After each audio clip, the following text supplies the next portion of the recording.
Hey guys, welcome to part 2 of the USS Hornet build. We're going to start with getting the hull prepped. This is a seam scraper that I picked up from Squadron, which happens to be in my local hobby store. And I'm just lightly scraping along the seam that extends the full length of the hull between the left and right half. Just letting the tool do the work. And it's just going to remove the raised plastic in an attempt to even out the surface. I do this for the full length of the hull and the seam that runs along the shafts that drive the ship's screws.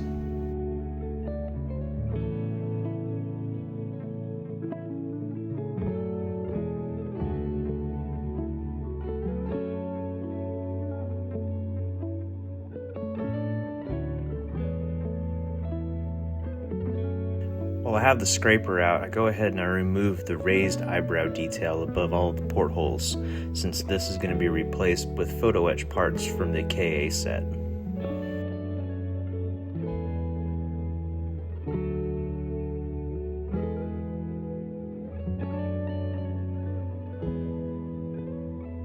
Some of these portholes are oval in shape due to the angle of the injection molding process, so we'll be taking care of these here coming up shortly. Now that the seams have been scraped down, I'm using a little Tamiya basic putty thinned down with Mr. Color leveling thinner. You can use any lacquer thinner for this, and I'm just generally painting it on along where that seam was. This is going to help level out that surface.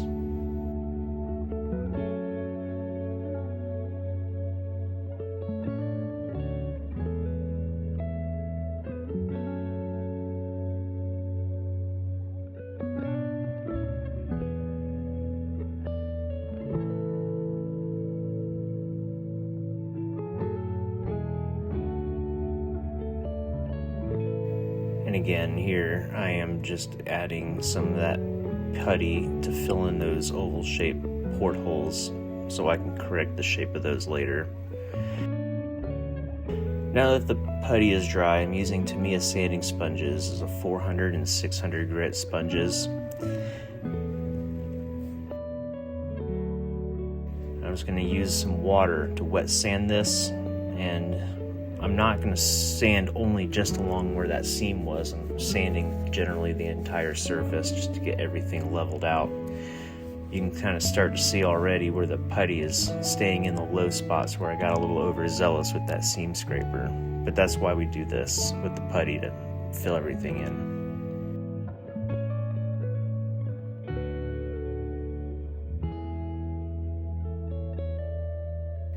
And we'll do the same for those portholes that I filled in earlier.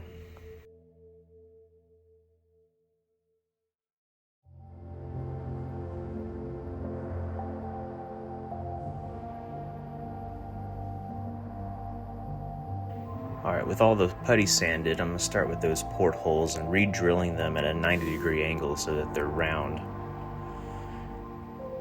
There are some photo etch parts, like I mentioned earlier, that are going to go on these portholes to add a little bit more detail, which would have hid that oval shape a little bit, but it still wouldn't have been exactly, it still probably wouldn't have looked right. So I'm glad I took the time to fill them in and then re-drill them like this.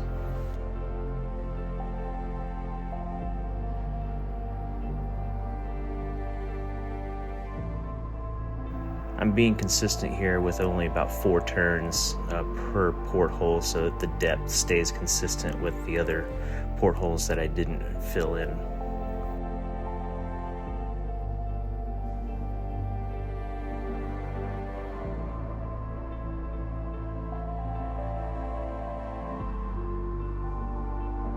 Alright, so now the sanding is done, we're going to add the keels. There's 4 of them, 2 on each side, and there's no locating tabs or anything like that for these. There are some recessed, I guess you can call them panel lines, to show you where they're supposed to be. So I'm gluing these in sections to make sure I get the alignment proper.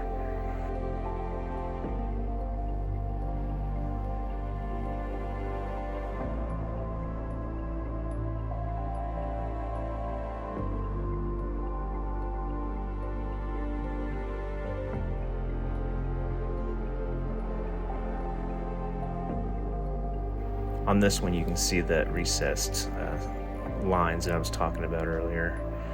Just gonna hold the keel in position and glue it in sections, and I'm using Tamiya extra thin quick set for this, so I'm not having to sit here and hold that part in place for a very long time. This one wasn't so bad, it was relatively straight. The ones before had a little bit of a curve to them.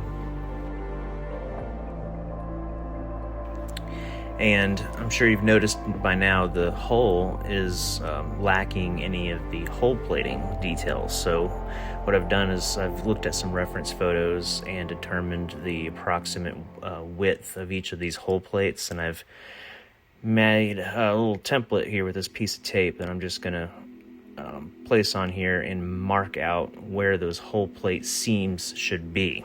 And I add these markings to a few places around the hull to check for proper alignment when I go and I add more masking tape to mask off the different sections.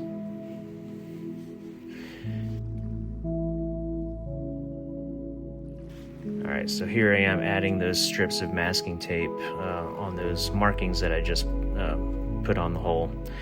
And annoyingly, it's slightly wider than the tape that I have on hand, so what you'll see me do in a second is after I get the one strip of tape here in place, I'll go back with a second one, kind of overlap it to make sure I have the proper width to make these hull plates. It's a lot of work to add all of this, and it's a subtle detail, but I think in the end, when you start to really look at the model pretty closely, you actually see hull plating on it, and I think it's a nice touch. So I think it'll be well worth the effort.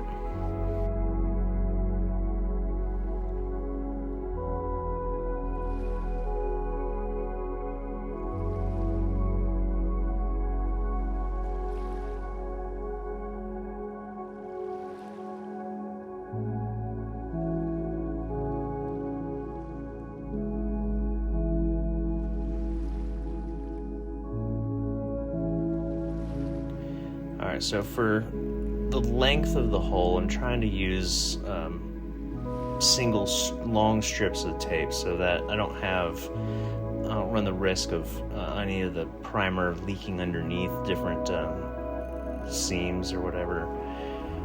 That, and it comes off in one piece.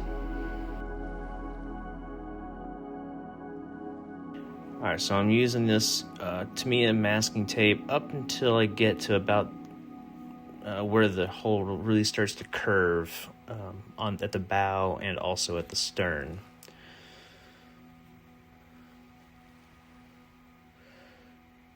There we go, doubling up another strip. It took so much tape, you guys. It's not a waste because I'm adding this nice little detail to it, but it takes a lot of material on a scale, 200 scale like this. It's just a lot of tape.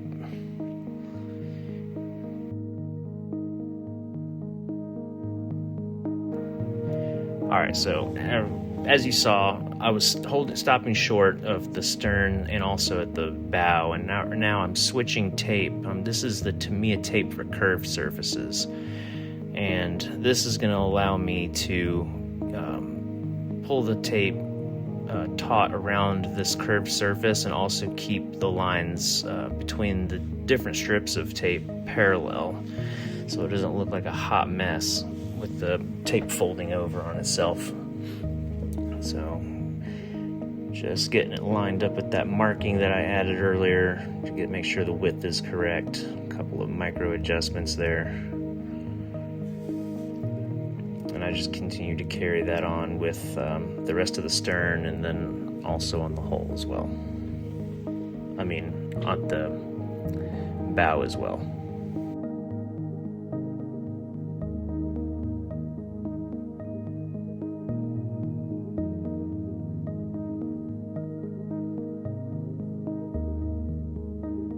Alright, so now I'm done taping, and as you can see, I didn't bother with the very bottom part of the hull.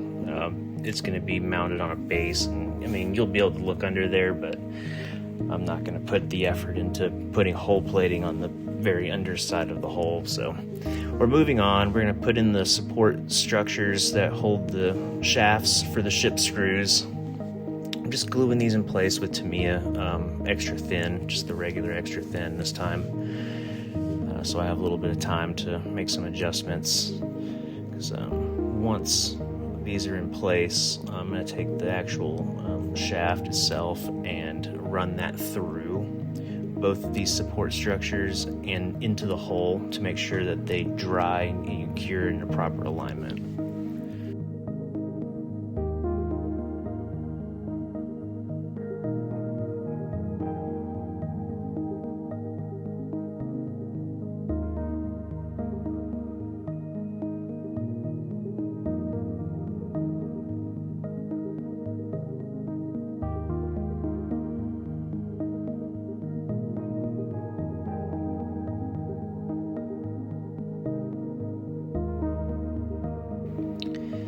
There goes the shaft, and it's just to make, again, that's just to make sure that they stay aligned properly. And then I'm also going to take the actual screw itself and put it on there. I'm not going to glue this in place. Whoops.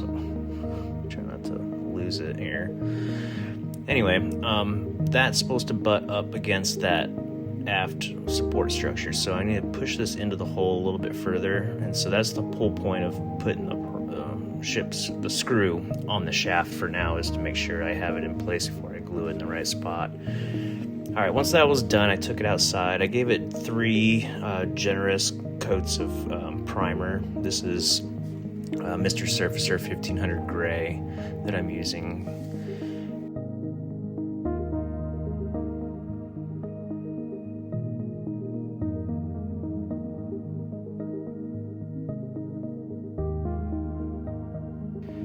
Alright, once that was dry, it was time to unmask, and this is one of the most satisfying parts for me, so I left a lot of this in here. I didn't show unmasking the whole thing, but there's a good bit of it here. It's really nice. I didn't have any bleed through under the tape at all, which was really nice. Didn't have to deal with any extra cleanup.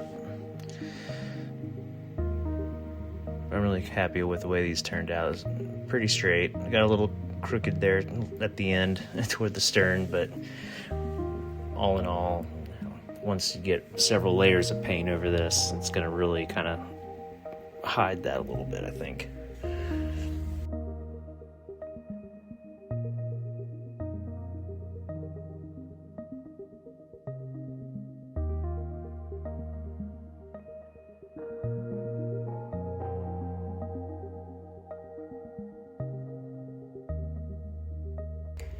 Alright, now once all the masking tape is off, I'm just going to wet sand this with a 1000 grit Tamiya sanding sponge. And that's just to knock down some of the really hard edges of primer that I had where the tape was. And it just kind of makes it, doesn't smooth it out, it's still, and that's just going to kind of even out the surface a little bit. Get rid of those hard edges. Alright, so these are the photo etch portholes for the hull that came with the KA kit. There's open ones and closed ones, and I just applied these using reference photos. Areas where I didn't have a reference photo for it, I just made it up as I went. But just using a little, just regular medium viscosity CA glue and dabbing that just around the edge with a glue looper. And I'm using that's a wax pencil that I'm using to pick up the photo etch part with, which is really nice because you can actually get pretty precise initial placement, and then once it hits that CA glue, it grabs it and releases it from the wax pencil. It's probably one of my most favorite techniques for applying small photo etch parts.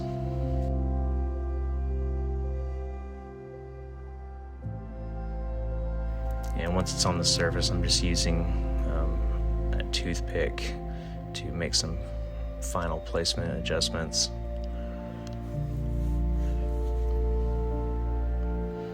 Here's a little bit closer look at what I'm doing here. Just a little bit of cleanup, a little too much glue on that one. Yep, just placing it with the wax pencil, making a few minor adjustments with the toothpick. continue that all on the other side until all those photo etch portholes are in place. That last one looks a little janky. I don't drill that one out very well, so we're gonna hide that one with a closed porthole. And it's gone. All right, guys, that's gonna conclude this video of hull prep. In the next episode, we're gonna move into getting the Measure 12 modified, painted onto the hull, and it's a lot of fun. If you like this video, please like and subscribe. It really helps the channel out. And until then, I'll see you in the next one. Bye, guys.